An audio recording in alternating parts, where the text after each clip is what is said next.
Our director and assistant director are running late. They're in another meeting. So I'm Kristin and I work at the Texas Schools Project. And I'd like to introduce those of you who don't know her to Dr. Kristin Klopfenstein. She's a senior researcher at the Texas Schools Project on leave from Texas Christian University, where she is an associate professor of economics. Kristin has recently been referred to by Jane Matthews of the Washington Post as the smartest critic of AP. She has studied advanced placement for many years, investigating specific topics such as links to early college success, effects on time to graduation, and minority access and participation. This month, the book she's co-authored, entitled AP, A Critical Examination of the AP Program, will hit the book stands. And the AP research presented in this book has been called the most comprehensive gathering of studies to date. In addition to her AP work, Kristin is also involved in research for the Texas High School Project and the National Center for the Analysis of Longitudinal Data in Education Research. Is that called it? That's called it. Yeah. Okay. Kristin received her PhD in economics from the University of Colorado. Please join me in welcoming Kristin Klopfenstein. Thank you, Kristin.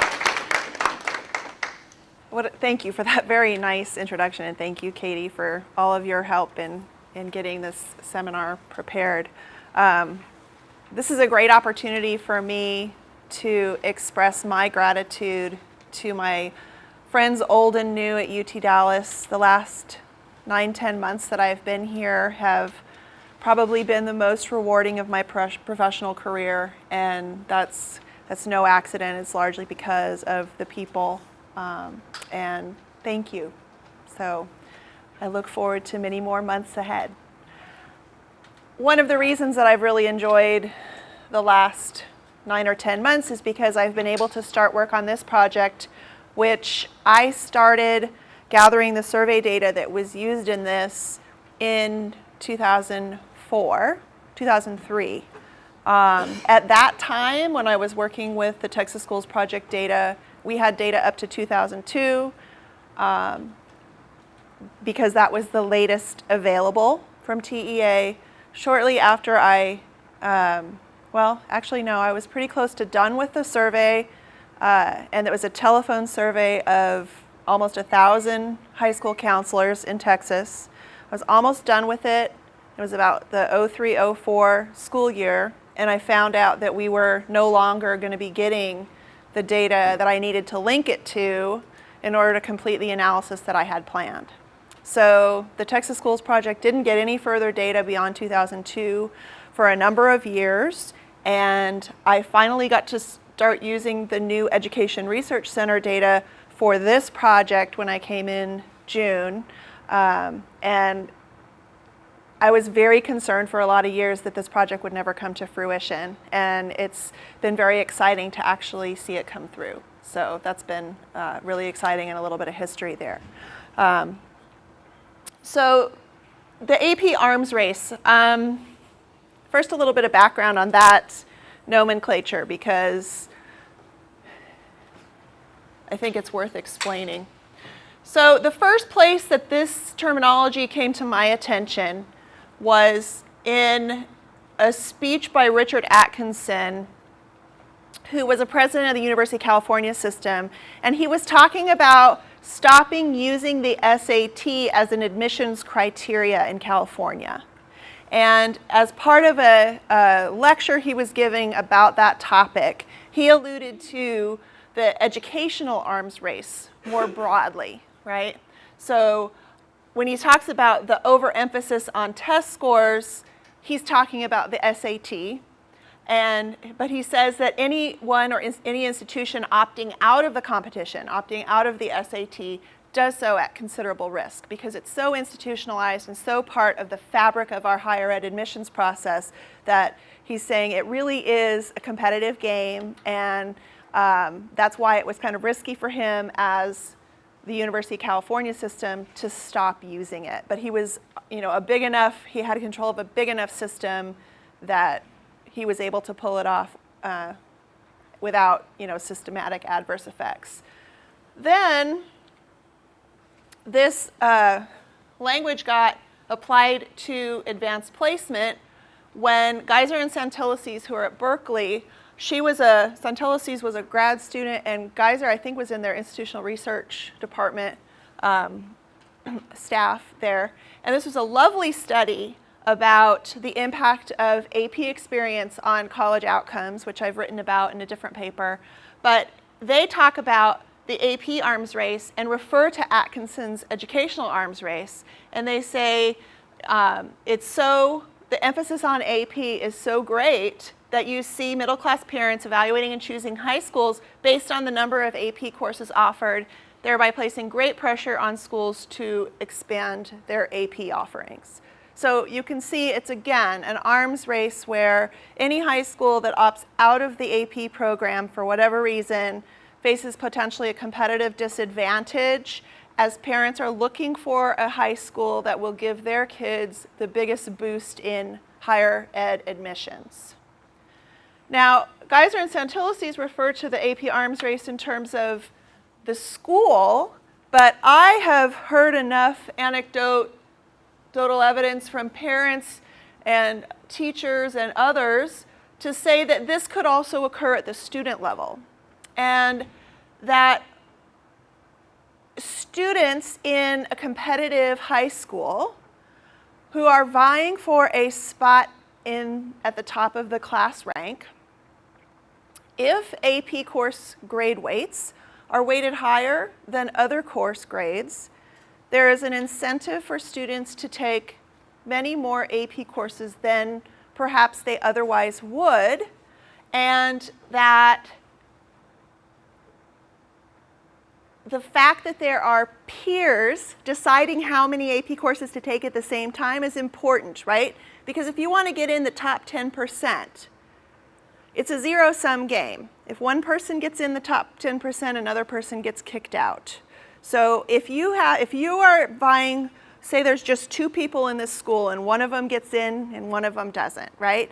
Then, and I'm going to build this model out a little bit more in a little bit, but each of them has to decide independently how many AP courses to take based on how many AP courses they expect the next competitor to take, right? And consequently, you end up with a prisoner's dilemma problem where you end up maybe with both people taking more AP than they optimally would, and I'm going to define all these terms as we go on. And you don't gain any benefit of signaling if they still haven't differentiated themselves from one another because they're still taking the same number of AP courses. Okay, I'll flesh this out as we go, but the important thing to know is that class rank is one of, if not the most important criteria in admissions according to multiple surveys of higher ed. And in Texas and Florida and California, class rank takes on additional importance because of percent plans. So this could potentially be a very significant driving factor, these grade weights. Okay, I should say, as I go along, please don't hesitate to interrupt if you have any questions. Don't hold back. This is the first I've presented this, and I really need constructive criticism. So if anything is on your mind, please let me know. So there's legitimate reasons to weight AP grades, right? If class rank really matters, and AP classes are harder than non-AP classes, which they should be, right? Then there's a risk when a kid takes an AP class that they might get a lower grade than they would in a non-AP class. So if AP grades are not weighted more heavily to compensate kids for that risk, then they may choose not to take those courses. Okay, so that's a legitimate argument for weighting AP courses. Okay, so the formula, just for people who aren't as familiar with this, for calculating GPA under a weighting strategy is you have, for student X, you have a total number of credits taken, and some fraction of those are regular credits and some fraction of those are AP credits. So the regular credits and the AP credits add up to the total credits. And the regular points are the number of points you get for the grade that you earned in that class. So if you're on a 4-point scale, like many universities are and some schools are, you get 4 points for the A times the number of credits you got in your regular class, but maybe you got 5 points for an A in your AP class, okay? So the weight is W, it's exogenously determined at the school level. Dan? Aren't there other kinds of classes that could be weighted? Yes, and that will absolutely come up in a little bit. Okay, so the questions I'll be asking here are, it turns out there's a great deal of controversy about grade weighting, particularly in Texas, and I'm going to talk about what I call the Texas fiasco that occurred in 2008 as a result of some 2007 legislation. This work is important because before my survey, as far as I know, no one had ever collected information systematically from high schools about what their weighting procedures are. It's so decentralized that there are some districts that have a standardized weighting system like DISD, but the vast majority of districts in Texas, every high school has a unique weighting policy. Okay, so I'm going to summarize what do different high schools do, because before this we really didn't know. Then I'm going to address the issue of whether students respond to increases in the grade weight by taking more AP classes, as you would expect from this prisoner's dilemma kind of model, which I flesh out more in the paper. And how do the availability and grade weighting of courses that are complements and substitutes for AP affect AP taking? So honors courses and pre-AP courses could be considered complements to AP because you typically take them before an AP course. IB courses might be considered a substitute, IB being International Baccalaureate Program. Dual credit courses are often viewed as a substitute for AP courses. So I do have information about whether these courses are weighted the same, more, or less than AP courses in a high school. And I use that information to see whether there's evidence that these courses are indeed complements or substitutes for AP and whether they impact students' decision to take AP. And then finally, the number one question that I get asked when I tell people that I'm working on this is, what's the optimal grade weight? What should schools use? And I'll talk a little bit about that. So first, why are grade weights so controversial? Let me explain the controversy a little bit before I talk about why. So in May of 2007, the legislature authorized the Higher Ed Coordinating Board in Texas to design and implement a standard method of calculating GPA for purposes of admission and financial aid decisions. The motivation here, as best I understand it, was cost savings. That you'll see the variation in weighting scales and grading scales across the state is so broad that there is a significant cost burden of Texas public universities and colleges sifting through that information, trying to get it all on a uniform scale where they can then make admissions and financial aid decisions, okay? So as best as I can tell, that was the legislative intent. A key point of this is that schools were still, under this law, allowed to use whatever weighting process they chose for purposes of determining class rank internally. So this was just the method. There was a uniform GPA that was going to be required to be reported on their transcript so that higher ed admissions officers could look at it and make clear comparisons across schools. Okay? So a uniform grade weight committee or grade point average committee was convened of stakeholders from K-12 and higher ed, and they came up with the first proposed weighting scheme. And it included, it was a 4-point scale based on a 4-point scale, and they gave AP credits an additional point, so it was 5 points for an A in an AP course, similar for IB courses or dual credit courses. They gave no weight to grades in honors, pre-AP courses. They gave no weight to other courses that were part of the recommended high school diploma, the fine arts courses, no extra weights for career and technical education courses, CATE courses, regardless of the level of rigor. Okay, so it was very similar to what a lot of schools do in Texas, but there was a great deal of controversy that ensued because by setting out this weight structure, you are explicitly saying what courses are high value versus not high value. So the dissenters, when there was a public forum for critiquing this proposed grade weighting procedure from the committee, there were members, many teachers, AP teachers and pre-AP teachers who argued vehemently that if pre-AP and honors courses were not weighted, and I use those two interchangeably because on the survey it made it very clear that a lot of schools were just changing the name of their honors courses to pre-AP courses, so those are often the same courses. So those teachers argued that pre-AP and honors courses, if they were not weighted, that kids would not take them, and then they would not be prepared for AP courses, and then they would not be prepared for college, and our workforce would basically go to hell in a handbasket.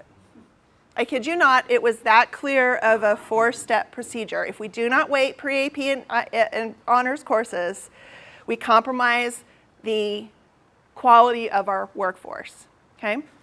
There was similar arguments, so that was the proportion of the criticism, the vast majority of it, came from people who were dissatisfied with the fact that pre-AP and honors courses were not weighted. The argument of the coordinating board is that pre-AP and honors courses are not defined in Texas, so it's a local decision whether those classes are honors or pre-AP. It's not even reported in the service IDs in the course completion data, which is a big bummer for a data geek like me. So they said there's no standardization. What's honors here may not be honors there, and so we want to be as systematic as possible. So they stood firm even in this criticism. Okay. The other arguments came for fine arts, where they said if you don't weight fine arts, then people won't take it. It's part of the recommended diploma requirements. So if you're not weighting it, you're saying it's not important. Similar for CATE courses. So it was a real political mess, okay? All right, so to change gears, the survey that I did, and I already talked about this a little bit, I took the Texas Schools Directory. Kristin, can I back you up? Yes. And maybe you'll get to this. What was the resolution? I will tell you. Okay. I promise. Don't you like how I kind of baited you and then I moved and you're like, oh, I want to stay for the rest of the talk now? Yeah, I'm a thinker. Okay, so this survey pertained to the 03-04 academic year. I took the Texas Schools Directory and I had my RAs, my student RAs who were doing the calls, go through and choose schools that served grades 11 and 12 and start from the biggest and call all the biggest first. Okay, I split the directory into parts, gave them to my 2 different RAs, so they were working from different parts of the directory, right? And so I deliberately targeted larger schools because they are more likely to have AP programs. And the primary purpose of this survey, although I asked other questions, was to gather information about grade weighting, okay? The response rate was really, really good. It was very unusual for someone to refuse. And bless my RA's heart, he was so persistent. If they refused, he would call them back in 3 weeks, and often they would have forgotten that they'd refused and they'd answer. So the response rate is effectively better than 99% for the schools that we actually contacted. Now, we didn't actually contact every school that taught 11th or 12th graders, but we have really the bulk of the large ones, okay? So our final sample was of 911 campuses with 787 offering AP and having complete survey information. Okay? So any questions so far? What are the type of questions you ask in your survey? The most important one that I want to emphasize now is how I asked the grade weighting question, which is I said, how many points is an A and a B and a C worth in a non-remedial, non-AP class, right? And so I got their base scale, because those vary way more than I anticipated. Then I ask another question, what's an A, a B, a C worth in an AP class? And then I say, what is that in an honors class? And then do you weight dual credit the same as AP, right? Or do you weight anything else the same as AP? So they say, yes, dual credit or IB. Okay, so then what I end up doing, and this is a nice segue into here, is because the scale that these schools use is not standardized, so some schools are using a 100-point scale, some schools are using a 12-point scale, some are using a 4, 5, 6, 8, 12, 15-point scale. I calculate the weight for APs in terms of a percentage, okay? So you'll see here that the percentage grade weight, there's a big bump at 25%, right? That's your 1 point on a 4-point scale. That's what most of those are, right? I thought that was going to be a bigger bar. The other one is the 10%, which is the 10 points on a 100-point scale. So that's what you would expect. Those are the most common, okay? And what I didn't expect was this, and especially this, and the 3 that were over here and are omitted from the graph for obvious purposes, okay, because my meaningful information would have been obscured.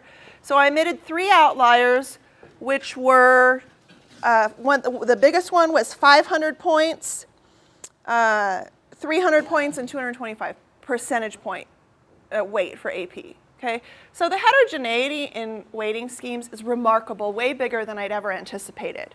So my RA would come to me in my office to say, oh my God, they're doing all these different things. And he was all concerned. I said, that's awesome. That's exactly what we want. And he's like, okay, are you sure?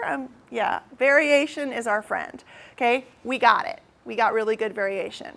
The mean for this, and I calculate the mean omitting those 3 outliers, right? Because this is a sample of almost 800 schools. I don't want 3 outliers to determine the distribution that I use. Is 21 is the mean with a standard deviation of 15. Okay, if I include those outliers, the mean barely changes, but the standard deviation goes up to 26. That 100 seems pretty absurd. I mean, they're giving It's double. they give a That's point right. for a course, or So if you get an A in a non-AP class, you get 4 points. If you get an A in an AP class, you get 8. So this alludes to the reason that I was so interested in this, right? Because this is what schools use to determine whether kids are in the top 10%, which determines automatic admission to the Texas University system. So my concern, what motivated my study, I should have discussed this earlier, was if you have first-generation college kids who don't really understand how key taking these courses is to your getting into college, both because it affects class rank both directly, even if you aren't in the top 10%, because class rank is the #1 looked at factor. So even if you're going to a private university or out of state, that's going to be really key, right? And when schools report class rank, they don't say, this was our scale, right? They just say, you were number 5, whatever, okay? So if first-gen students don't understand and respond to these incentives, as well as students that have parents who really understand the ins and outs of the system, then that could really exacerbate the post-secondary achievement gap. So my concern was initially one of whether first-gen students just wouldn't have the institutional knowledge to exploit these kind of weights when they existed. Okay, so that's what I was really looking for. Okay, other questions? So the first thing I needed to look at is, well, what determines how high of a weight these schools choose, right? Because I really expected it to somehow be systematic, right? That certain types of schools were more likely to adopt higher weights or lower weights than other schools, okay? Now, this first column here is the one I want to talk about right now. This is just a regular OLS regression, and I'm looking at the magnitude of the weight, right, in percentage terms. And I'm looking at the weight in 2004 because that's what I asked about. And then these are campus level characteristics in 2004. Okay? So it turns out there is very little predictive power in this model determining how high of a weight schools adopt. Okay? So the number of AP course offerings doesn't matter. School size doesn't matter. Okay? Percent Black, I'll come back to that. Looks like it matters. Percent Hispanic, economic disadvantage doesn't matter. Special ed doesn't matter. Percent teachers in their first year. This one's key. Percent taking advanced courses doesn't matter. Why did I think that would matter? Because my concern was that schools that had particularly low AP participation rates would try to increase those participation rates by jacking up the grade weight. And this would be problematic from an analytical standpoint because if schools that have low participation rates adopt higher AP weights in response, then I have a causality problem there, right? And that confounds potentially my analysis going forward, okay? But it looks like there's not that going on. That percent taking advanced courses, the primary advanced courses in there are AP and IB. Okay, there's a handful of others, but it's mostly AP and IB. Okay, so there's kind of two hypotheses, working hypotheses that I had, one of which was what I just said, that schools with low participation rates would jack up their weights to try to get higher participation rates. The other is that schools that had a high fraction of kids going to college, very competitive high schools, would have higher weights because of this institutional value on AP, right? And that they would just weight it heavily because that's part of the culture of their school and they value it, right? You weight what you value, okay? So these only two significant coefficients go against the hypothesis that schools with a large fraction of college-going students weight heavier, right? Because the greater percent Black and the greater percent LEP, you don't expect those schools to be sending a lot of kids to college. Those are in fact going to be a lot of the schools with the first gen kids that I'm most worried about. So that would actually suggest that perhaps the weights are higher in these schools that have low participation rates. But the fact that I don't see the percent taking advanced courses, which is a much more direct measure of whether schools are doing that, the fact that that doesn't come through tells me that this may very well be just type 1 error. Yeah. Another explanation might be that they want to make sure that the valedictorians in the top 10% are from the college-bound group that are favored. So in order to differentiate. Absolutely. In my high school, I mean, when they announced the valedictorian, we all looked at each other and said, "Who's that?" And all the students who Snuck up from behind. yeah, who was coming from what we call the general track, also referred to as the burnout track. Yeah. But this person had gotten straight A's. And that's an important point, and we are going to talk about that again for sure when we revisit the Texas fiasco and talk about the conclusion. Did you follow that person into the workforce to see if it really was? I don't know. The valedictorian effect. But the speech was great. It was fire and brimstone and how we were all going to pay for our sins. Oh, wow. It was great. It was a great speech. Are those coefficients in terms of, is that 0.15? Yeah, that's what I was just going to talk about. Okay, so the magnitude of that, okay? Yeah, so it's a linear regression, so that's a marginal effect of a 1%, 1 point increase in Black. So the standard deviation of the percent Black here is 12 points across this school. So if you have a 1 standard deviation increase in percent Black at your school, you expect the grade weight to be 1.8 points higher. So the mean is 21, so it'd be 22.8. Okay, so it's pretty small, right? An effect size of 0.12.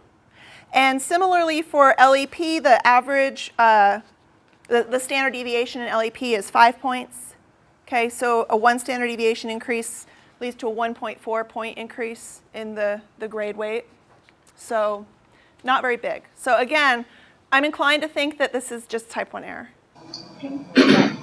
Kristin, you may have said this and I missed it. How many of these schools are in the same districts? I mean, you've got this sample of schools, or is it clustered? Do you have a controlling for districts? I always cluster for campus because the districts, it's not determined at the district level, okay? So Didn't you say some of them are? a handful of them are, right? But the bulk of these schools, right, it's Texas, so almost all districts have one high school. So I can certainly look at that. I've looked at what I looked at initially when I was concerned about districts implementing a policy of a greater grade weight when their participation rates were lower, and I looked at those districts separately, and all of the results are very consistent. These results are highly robust. So the sample size is huge. In 2004, there were only 1,156 campuses who even tested anybody in the exams, and only 891 had more than 2 exams tested. So she had 787. God, I'll pay you later there, Greg. Thanks. Okay. Okay. The right-hand column, I knew I was going to, oh, holy cow. The right-hand column is, I didn't mention yet, and this is really an important point, that my RA similarly came into my office and said, oh my God, these schools are changing their weights. And then I got really excited. Okay, so there were campuses, these campuses were just in flux. They didn't know what weight to use, and they were just stabbing in the dark, and this one they wouldn't like, so they'd try a higher one or they'd try a lower one. So I had 38 campuses that changed their grade weight prior to the survey in a time span, right? I asked back to 2000, so this was 2003, 2004. I asked since 2000. I didn't want to go too far because I worry about memory, right? But since 2000, have you changed this grade weight? And if so, what was it before? And I asked all of the same questions about what their grade weight was before. And so there are 2 ways that these schools change their grade weight. They change them cold turkey, or they change them by phasing in. So cold turkey means it's 2002, everybody's now under the same grade weight, and it's this new one. Or they phase it in with an incoming freshman class, and so you have kids at the school simultaneously under 2 different weighting regimes. So I have, I think 29 that actually ended up holding up to all of the data requirements needed for this analysis. About half of them increased their weight, about half of them decreased their weight. There was both cold turkey and phase-in schools. And I was curious of whether any of these factors predicted whether a school changed their weight, right? And the only thing that came up, so this is a logit, the only thing that came up was rural school, right? And that is less than 1 percentage point. The magnitude of this sucker, if you're a rural school, you have a less than 1 percentage point greater probability of changing your grade weight from 2000 to 2004 than other schools. So it looks like there's just lots of randomness here, right? This is like, oh, happy day. This made me very, very happy, Paul. Did you ask them why they changed it? No, because I had no idea that this was even going to be a source of variation. So when my RA came in and said, well, they changed it, what do I do? I'm like, ask them all about it, right? But I didn't think to ask them why. And similarly, I didn't ask what their prior weighting of honors and dual credit courses were. I was mostly interested in this because I was worried about sample contamination, because I wanted to be sure that the 11th and 12th graders that I was looking at based on this 2004 weight were really under that weight. So I was mostly worried about using this weight change information to keep a pure sample. And then I found out that I had enough schools that I could actually do a whole separate analysis, a difference in differences analysis on these schools that changed their weight. So this is just showing the prisoner's dilemma. I don't have a lot of time to talk about this, but I derive in the model about how these are utility levels or happiness levels. So I derive where A, B, C, and D come from, and A is the happiest, D is the least happy. And you have this is the case where you have the 2 students, and they're vying for the top 1 spot, and they have the marginal decision to take no more AP classes or 1 more AP class, and the key is they want to differentiate themselves from one another. So and it's a labor-leisure model, so more work makes them less happy, right? So what they ideally like is student 1 gets to A, the happiest point, if student 1 takes 1 more AP, but student 2 doesn't, right? Because then that person gets automatic admission. That's a very happy student, okay? But student 2 under this situation is really bummed, okay? Now, these other cells, right, if neither of them take more AP, they're less happy than A because they didn't get automatic admission, but they're pretty happy overall because they didn't work harder for it. So they weren't separated from each other, but they didn't work really hard and waste a lot of effort either. So they're pretty happy, okay? C is, you know, they have a higher class rank, and that's not useless, right? That has value in admissions. They don't get top 10% rank, but they're tied, and I have in the paper, I worked this out, where they flip a coin. If you're tied, they flip a coin, so you have a 50% chance of getting the automatic admission. So you're not as happy as you were here because you had to take an AP course and work harder, but you're happier than you would have been if you just lost outright over here, because at least you had a 50% chance with the coin flip. Okay, so that's the basic model showing why kids would opt for 1 more AP, right? Because the Nash equilibrium is 1 more AP, 1 more AP, meaning the Nash equilibrium is the strategy where each student is happy with what they did given the strategy of the other player, okay? So this is where they would end up in a Nash equilibrium, right? Whether they would end up there or not, but this is a theory, okay? So, all right, I already talked about, so I'm going to do two analyses. One, which is of the cross-section of schools, so 741 AP offering schools, excluding those that change their weight, again, to make sure that I'm identifying 11th and 12th graders with the right weighting scheme. And then, and then I do a difference in difference analysis of the 29 schools that changed their weight between 2002 and 2004, and then 107 well-matched comparison schools. It was propensity score matching in this case was super easy because whether these schools had a weight or not was so randomly assigned that I got really good matches, right? I needed to have control schools because the trend in AP taking over this time period was really steeply up. So I needed those schools that hadn't changed their weights to identify that trend and separate it out from any spurious correlation I might have gotten because schools increased their weight at the same time that kids were taking more AP for other reasons, okay? Then for completeness, I just ran a high school fixed effect model on the 29 schools that changed their weight. So that has the problem of not really necessarily being able to get at that trend. So this is the differences in differences model, and it's easiest to explain this because then the cross-sectional model uses pretty much all of the same variables. So I have a year dummy in the longitudinal model, and 2001 is the base year, and so I have information for all the schools for each of the years 2001 through 2004. I have a weight matrix. So the weight matrix is what was the weight in your school in each year, and for the comparison schools it was all the same across their row. For the change schools, right, if you were an 11th grader and it was a phase-in, right, then you would have the 11th grade weight, right? So the weight is assigned based on your grade in that year because the cold turkey and the phase-in implementation procedures affected different kids at different timing. Okay, so the weight matrix, AP weight, takes all of that into account. That's my source of variation. And then I have time-varying school characteristics. So this includes enrollment, and then I wanted to get at the college-going culture. So I had the percentage of kids graduating with a recommended diploma. I have, let's see, number of AP courses offered.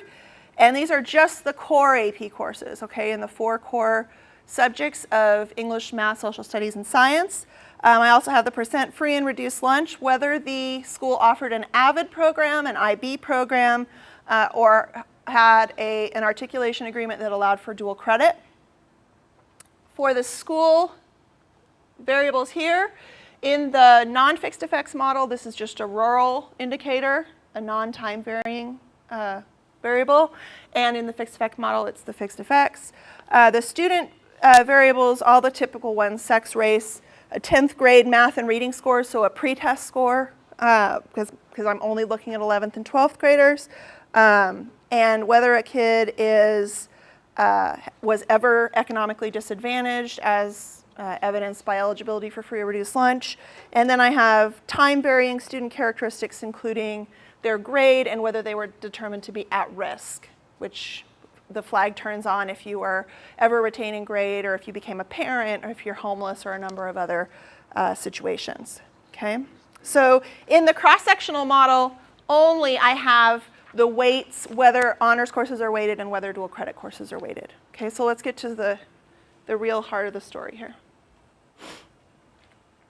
Okay, so here's the cross-sectional results.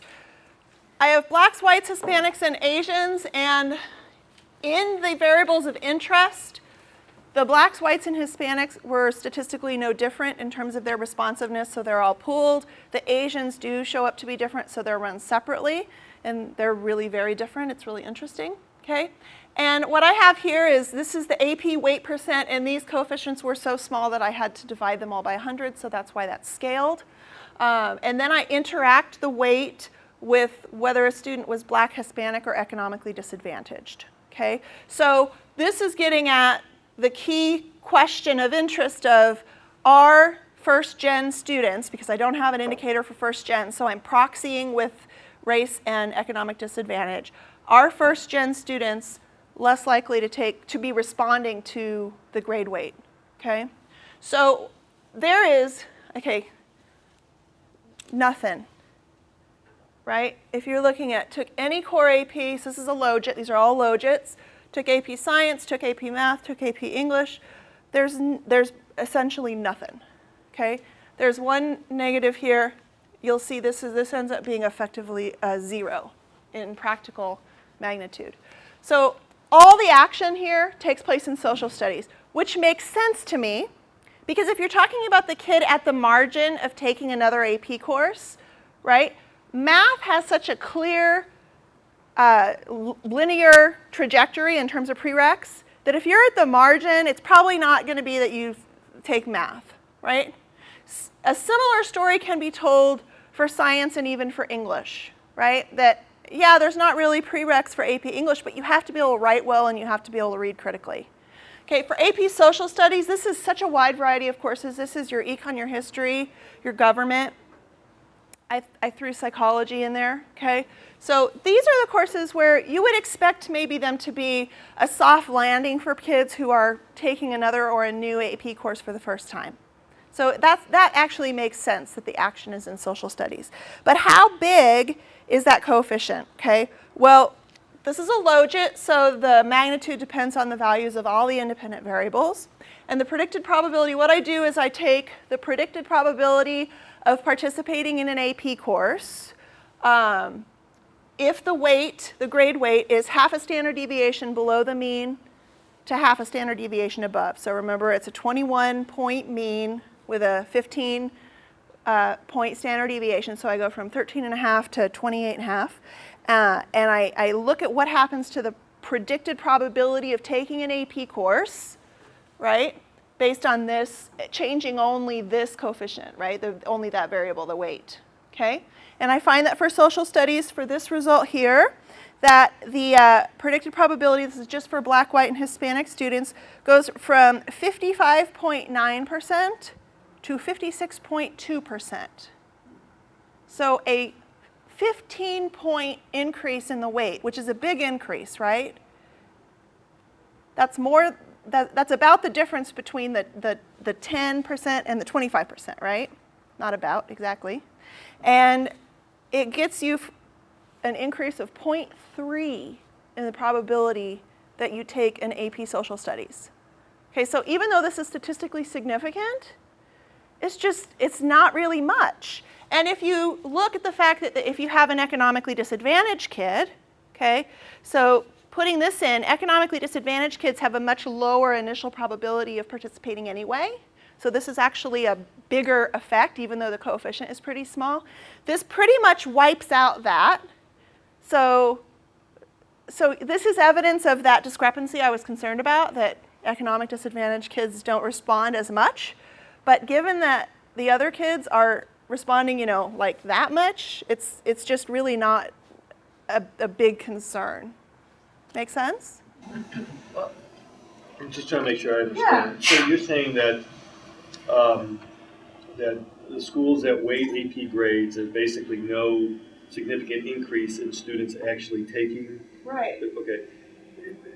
But there's other variables that determine if students take AP. Right. Okay. And I've got like 20 of them in there, right? Including their prior test scores, their math courses, their gender, their ethnicity, right? School effects. Yeah, I think it's more school culture, but I'm not sure how you. Well, I've got college-going culture by the percent of the kids who get the recommended diploma, and I've played with the percent of kids who take the SAT, but that variable is so messy that. Is your sample size with the 29 schools that changed? Because I'm really interested. Now this is the cross-sectional sample, so this is the 740 whatever. But I'm more interested where if the grade weights didn't, I mean, wouldn't you need to know if the grade weights didn't?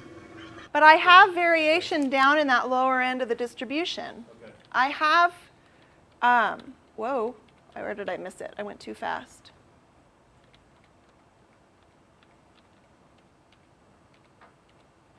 I have, right, 10 is pretty low, right, on this, when the mean is 21. So 10 is pretty low even, but I've got 5 and I've got some schools with 0, right? And this is just the schools, this isn't. No, I meant that if there were no grade weight, wouldn't you, I mean, I'm just asking because I'm not a researcher, like, where, would you need to know, it's almost, if the schools, like if you took away the grade weights in these schools, and that's why I was interested in right, and the change analysis does that because I have schools that are decreasing their weight and increasing the weight, okay?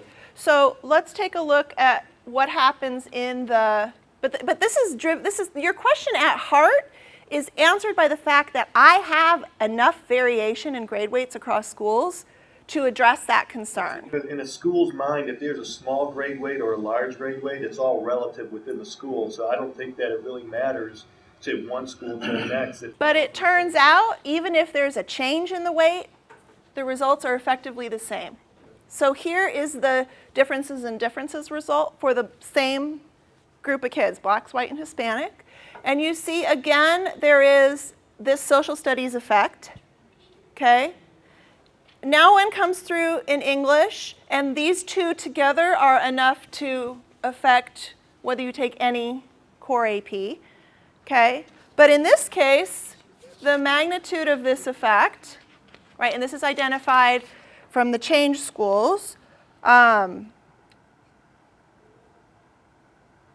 don't I have that in here? Oh, because I'm on the wrong page. Right. Okay, so for social studies, these are even smaller effects in the differences in differences. So this increases the probability of taking an AP course from 55.9 to 56.0%. And this,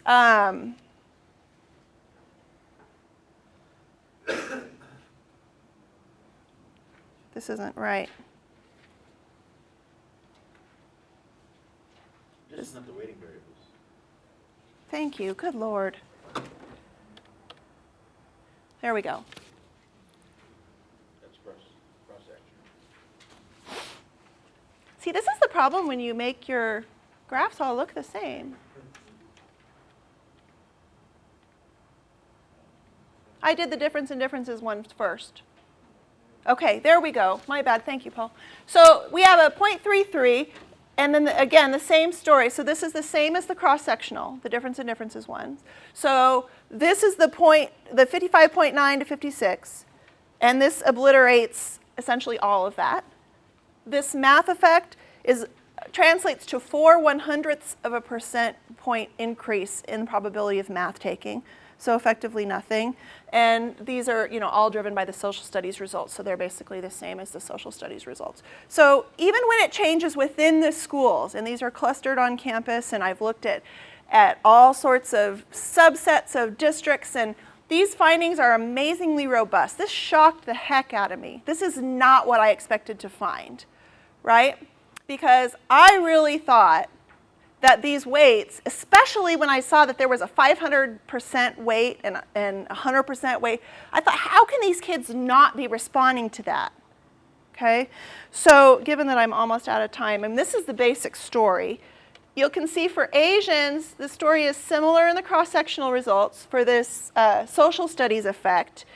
When you get to the differences in differences results, you end up with a small science effect. That's not, the Asian results are not as robust. So I'm not as comfortable hanging my hat on those. I will hang my hat on the others. Those are so robust that changes in specification just don't affect the substantive results. Okay, so this is not what I expected at all. Now, the other questions of interest are these programmatic variables, right? So are IB and AP really substitutes, right? Are dual credit and AP really substitutes? So here you see that whether the school offers dual credit has no significant impact on whether a kid takes AP. So that suggests it's consistent with the notion that dual credit is really serving a different group of kids than the typical AP kids, and that's not new. But there's a lot of concern, I think, in the AP community that kids are taking dual credit because it doesn't have the standardized end of course exam, and that's just not borne out by the data. Mike? Probably with the year that you did this, in 2002, dual credit wasn't kicking in as much, too. I'm sorry? Probably the year that your data is, back in 2002, I think dual credit was just starting to kick in. If you redid that now, you may have a totally different result. No, there was real growth in dual credit starting in '95 when they passed the legislation, and There's still quite a bit here. So it was pretty huge even in 2002. Not so much in Dallas actually, but in other. And in the paper I have the descriptives. There was enough here to identify, I think it was 12%. I have to look at the descriptives. But it's not a trivial number of participants. So I think, a lot of the concerns that people have is when AP and dual credit are offered in the same school, right? And that's the schools for which this is identified, right? Because I only have AP offering schools in my sample. Okay, so this is schools that have both.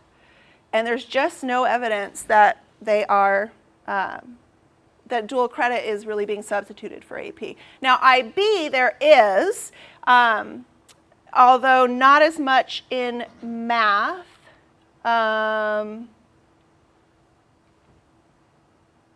The cross-sectional results have the weighting variables, which are also interesting. So here, when we go to the cross-sectional results, we have the similar AVID, IB, and dual credit variables, and you see again, dual credit, no substitution effect. IB, a negative effect on AP taking, so they are substitutes, but not so much in math. Now this is nice because this actually fits, because IB is not a math, science, technically oriented program. It's a very liberal, artsy program that's going to be much more of a competitor in English and social studies. Okay, so this makes sense. AVID, you expect it to be a complement. So AVID is a support program for kids who are taking rigorous courses like AP. And you see that participating in AVID or having, it's not participating in AVID, it's having an AVID program in your school increases the probability that you take these courses, although not in science and math, which I think is an interesting finding. Again, these are small effects, right? Look at those coefficient sizes. They're all real similar to the weight sizes, okay? Now, this is the really interesting thing, getting back to the Texas fiasco, right? Is there evidence that if you don't weight honors courses that those kids won't go on to take AP courses? No. Okay, it shows, and about half of these schools weighted pre-AP courses, honors courses. So I had a lot of variation in that too. Okay, I had some that weighted it at half what they weighted AP, some that weighted them the same as they weighted AP, and some that didn't weight them at all. So I had really nice variation there, and it just has no effect. And a lot of schools weighted dual credit, and again, this is further evidence that dual credit is really not a substitute for AP, that they're really serving different populations. Okay, so I found that to be a really, really interesting finding. Okay, and these are also very robust. So questions about these? Okay, sorry to be flipping back and forth across the slides like that. Okay, so the final question was what is the optimal grade weight? And the answer is a lot easier than I ever expected. It is that there are an infinite number of optimal grade weights because they really don't matter. So if you want to increase participation in AP, tinkering with the grade weight is not the way to do it because it's not going to really incentivize kids to take AP. I do believe there's still an AP arms race going on, but what's it driven by? The college admissions process, not so much by the grade weight. That even regardless of your class rank, that 5 of the top 6 factors that schools look at in admissions, higher ed institutions, have to do or influenced by AP taking. Okay? Took college level courses, passed the exams, right? Rigorous, took the most rigorous coursework available at the school, right? Like, so the direct benefit of these courses in the college admissions process outside of class rank are sufficient enough, this is the takeaway I get from this, are sufficient enough to provide kids with an incentive to take these courses such that the grade weight isn't really doing anything on top of that. Okay? And there's a lot of literature starting to come out about how there's a brand new NBER paper that Bridget Terry Long was involved in about how that's exactly what's going on. So I found that to be rather interesting. Okay? So that logic doesn't make sense to me. I mean, in Texas with the top 10% law, that's a clear line that's drawn. Well, the next question. And so, because you get automatic admission, why do you care whether you've taken an AP course or not? You only care because of the grade weight. Well, I think one of the takeaways I have from it, I'm not sure. I need to see it, absorb it all. But I think it's more of an indictment of the way schools, counselors, or communicate actually. This is an important point because some of my counselors could not explain their weighting procedures to my RA. They were so confused by them that they said, oh, you know what? No, this is just, don't worry about it. I can't explain it. So I think that is a very important point, and I need to emphasize that in the paper. Well, and I'm curious about the percent of students admitted to Texas colleges and universities, public universities, under 10%. Right. Maybe most kids realize I'm not going to be admitted under top 10%. There is uncertainty with that. That's right. That's what I think is the key, is that getting in the top 10%, that's an all or nothing proposition, and that you need to hedge your bets so that if you aren't in the top 10%, if you're the 11th percentage kid, that you've got a strong application otherwise, or if you're also considering applying to private schools or schools out of state, right? So it shows that the 10% plan is not the only, Do you have a sense of how many kids are admitted under the top 10%? I don't know that number. in terms of like framing it in terms of this, I haven't thought about it, but right, I mean, 10%, if you think about schools that send, you know that the vast majority of kids who go under 10% are all from the same high schools, right? And so that means that the 90% in those schools that send lots of kids are not getting in under the 10% plan. So they have to be beefing up their resume and their transcript in other ways. Okay? So I think this really shows that the 10% plan is just not the only game in town, and that these other factors are really what are motivating kids. Yeah. I think the counselors, they put the figures in, and the computer does so Right. they're not doing it. Right, That's exactly. the reason why they can't explain. Right. But then the question is then, do the kids understand it well enough to be able to respond to the incentive? And if they don't, then this falls apart. Well, there's a lot of evidence that they do. But as far as your AVID, your AVID it might be scheduled because AVID is actually a class. Right. So you're having your science, your AP science, your AP. They may not can put the AVID in. Well, but there should be enough random variation that why would science be systematically more scheduled at the time of AVID than English or social studies? Like I don't know that there's any non-random problem in there that, if there is, I should certainly be made aware of it. But, But there should be an equal chance that English is also conflicting with AVID and that social studies is also conflicting with AVID, right? Unless there's really something systematic about when science and AVID are both scheduled. So your point is well taken. Absolutely no, I agree, because the key to AVID is that it is a scheduled class and that it goes on concurrently with the AP class that those kids are taking. Right, exactly, and that's key, yeah. I kind of agree with your results from my own personal experience having to deal with parents fighting for this. Mm-hmm. What I really see is that it's not the 10%, it's that valedictorian. And you're really competing about the 5 or 6 people ready for that valedictorian, and the parents just are cutthroat against each other, playing games on it. Yeah. And that's where it's at.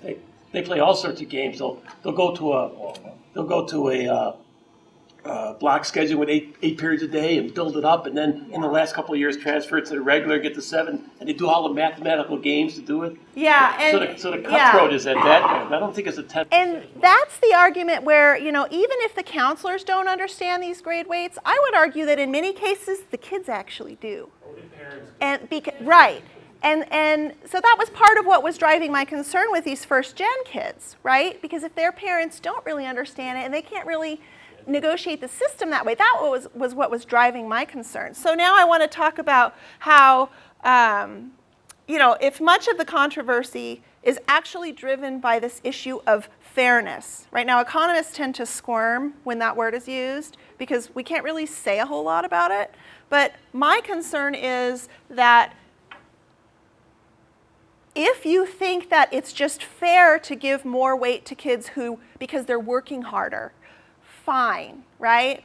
And if we show that it doesn't really matter how much weight that is, the kids are going to take the same amount, then whatever, do whatever, right? But the cost savings to universities in terms of having a uniform GPA could be substantial given the heterogeneity in these grade systems, right? Like that seems like a real way to save taxpayers' money without the end of the world coming, as these pre-AP advocates have been claiming, right? And they're on record making those claims. So I think the cost savings of having this uniform GPA are potentially substantial. And I think that if there are concerns about fairness, that you can still give weight to those AP courses, but it doesn't have to be outrageous in order to make sure that you don't have the problem of the kid coming from behind who was on, a different, not taking any of the college prep courses, right? So ultimately, the issue, as I've been thinking about this over the last few days particularly, is one of social reproduction in terms of if you are waiting because you think it's fair because kids who take more AP should be guaranteed that top in the 10%, right? Then we need to really start focusing our attention on which kids are getting into AP in the first place. Because if not being an AP is not only a detriment to you in terms of the general college admissions process, if it is also guaranteeing you that you won't be in the top 10% because the system is rigged based on these issues of fairness, then that's a real problem of social reproduction, okay? So, I'd like to leave you with that thought that we really need to shift our concern from waiting to getting these kids into the classes in the first place and making sure that they have the academic preparation to be ready to succeed in those classes and to move through the pipeline into higher ed. Okay, so I've gone over, you guys have been very patient and very helpful. If you have any thoughts about this as you process it, this was so not what I expected, these results. It took me a while to figure out what the heck I had on my hands. And I'd really appreciate any insights that you guys have as you think about this. And thank you so much for your time today.